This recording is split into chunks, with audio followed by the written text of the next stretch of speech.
Ooh, how nice, red. How many people here are old enough to remember the rock band Rush? Nice. See, in one of their songs, they say that everybody will rule the world, right? Well, that's probably valid with most people, at least at some level. But you're never going to be able to rule the world if you can't manage your own work group or your own company, can you? See, when we research up desirable traits in business leaders, effectiveness in communication comes near the top. The problem comes in, you Google fear of public speaking. Because when you Google that, you get 29 million hits. See, fear of public speaking is the #1 fear in humanity outside of a war zone. People rate the fear of public speaking higher than they rate the fear of dying, which is really interesting. And people would rather die than come up on this stage and say, "Hi, my name's Dave." Okay, they'd rather die. You know, that's say it out loud. But it truly affects your progress in your companies and in your career. See, oftentimes significant decisions about your are not made in your annual review or after a major completion of a project. Oftentimes it's made in what I like to call magic moments. Like the label? Okay, magic moments. I'll do it again then, because I'll change it if you don't like it. Magic moments. A magic moment associated with the fear of public speaking would be something like this. You're sitting in your office, taking time, working on things. You hear a little knock on the door.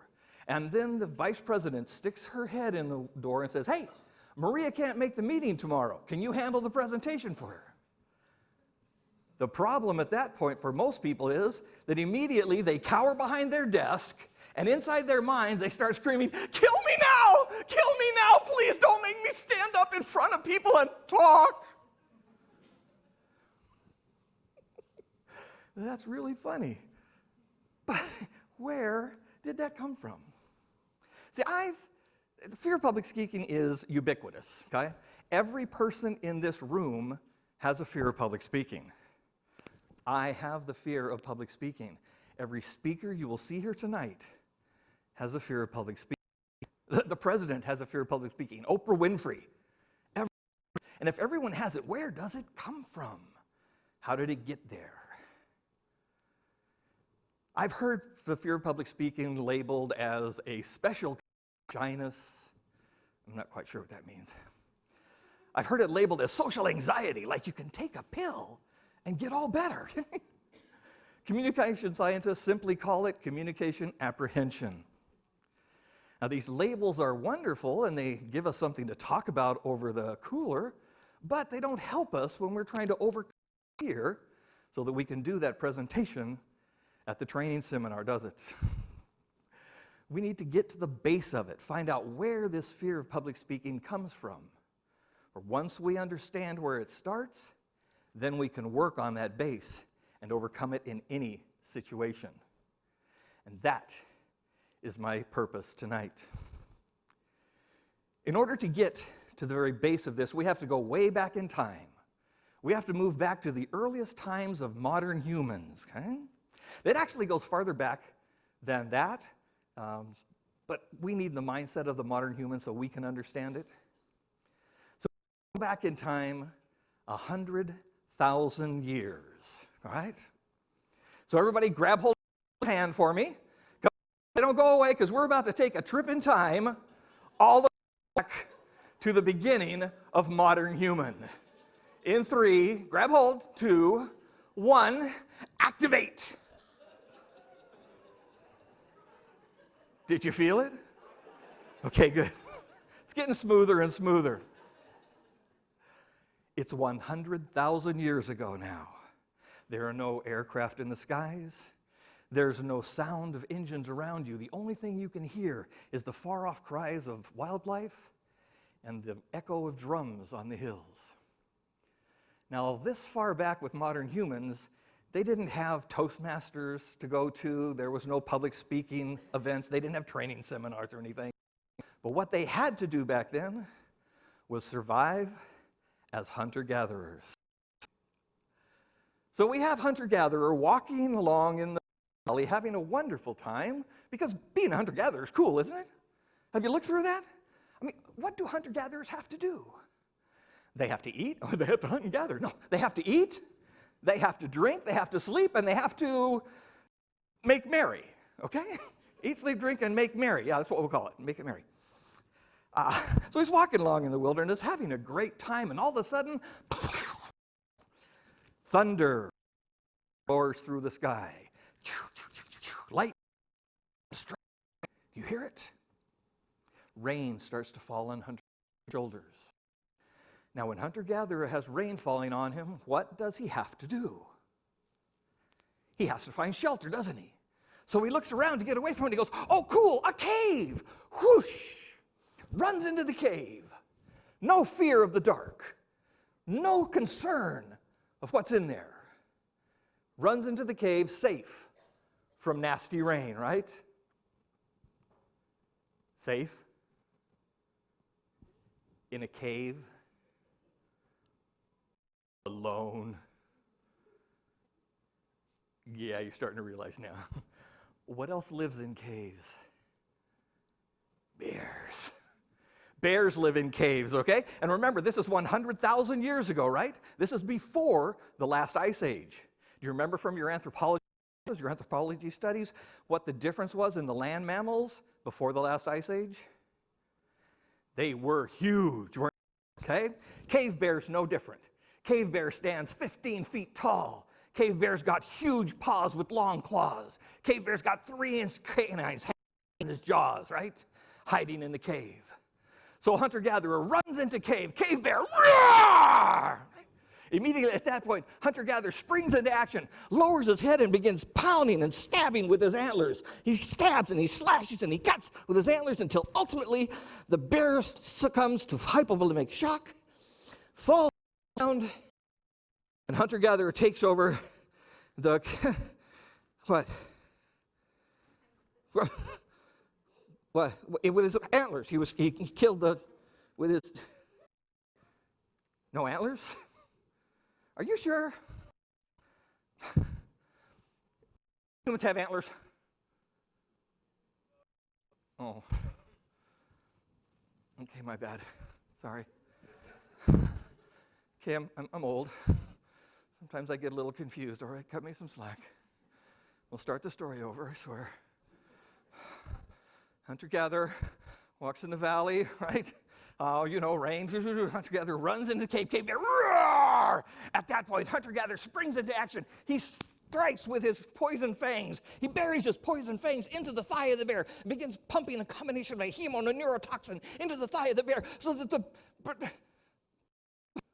What? No poison fangs?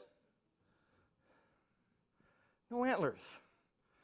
No poison fangs? Okay, hunter-gatherer walking in the wilderness, rain, runs into cave bear, roar! At that point, hunter-gatherer pulls himself inside his shell. No shell. No antlers. No poison fangs. No protective shell. What in the world is he doing in the cave? Actually happened to hunter-gatherer. Yeah, hunter-gatherer run into cave bear, roar! Hunter-gatherer,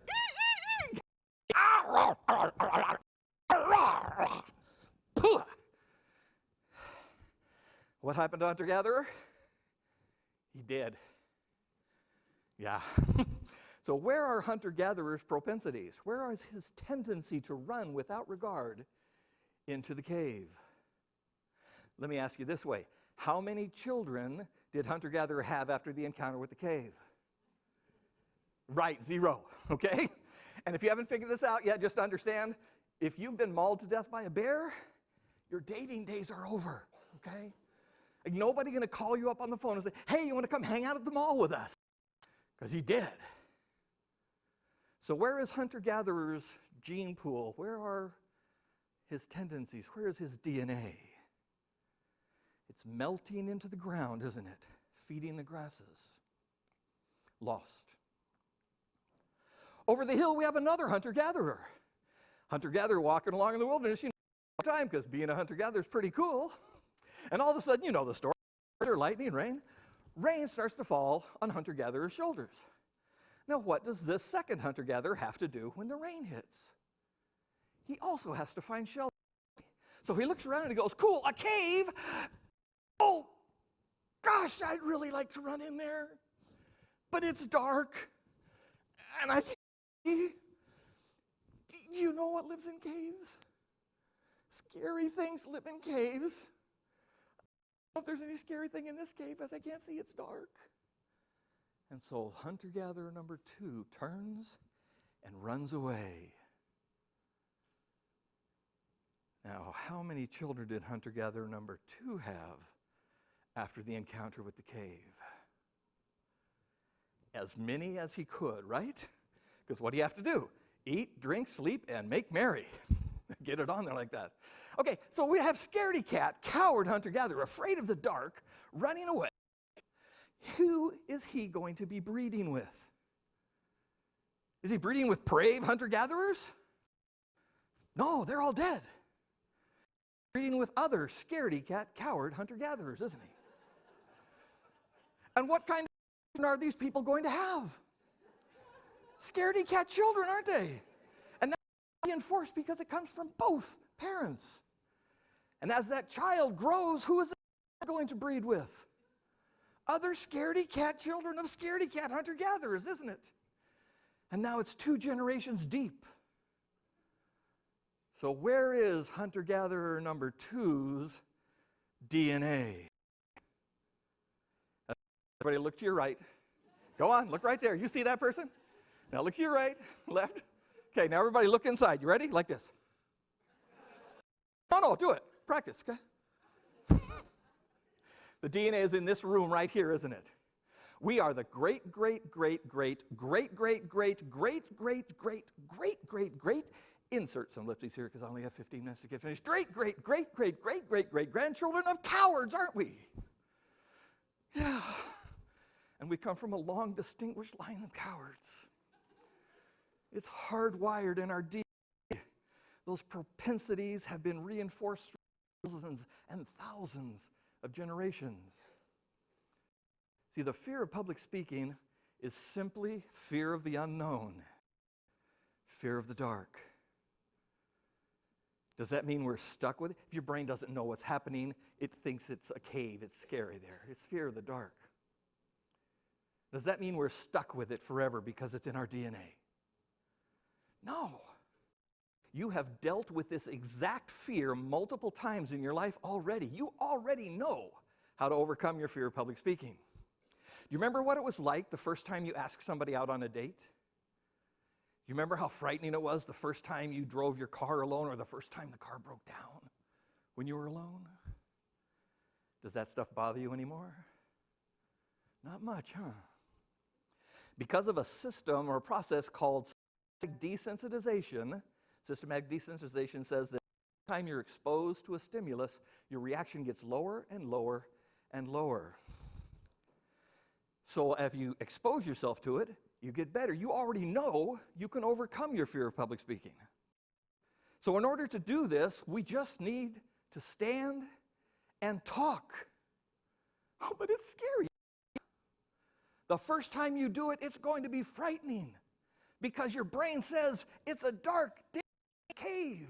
We can't go there. And the second time you do it, it'll be easier. The third time easier. The fourth time easier. Just stand and talk. Matter of fact, volunteer to go first. That's the second level of reinforcement. And so if you do this often enough and regularly, you will get control of this fear of public speaking. You will control it. It won't control you. So when your magic moment comes, when the boss looks in the door and says, hey, can you take the presentation tomorrow for Maria? You're not going to cower behind your desk anymore, are you? You're not going to sit there to die. You're going to stand proudly and go, I can do that. You'll go in, you'll do the presentation, you will impress your bosses. At that point, you'll begin to collect accolades and awards. You'll get promotions going. This will probably start your meteoric rise to the top in your company. If you do it well enough, rock bands will write ballads and songs about you because you will rule the world.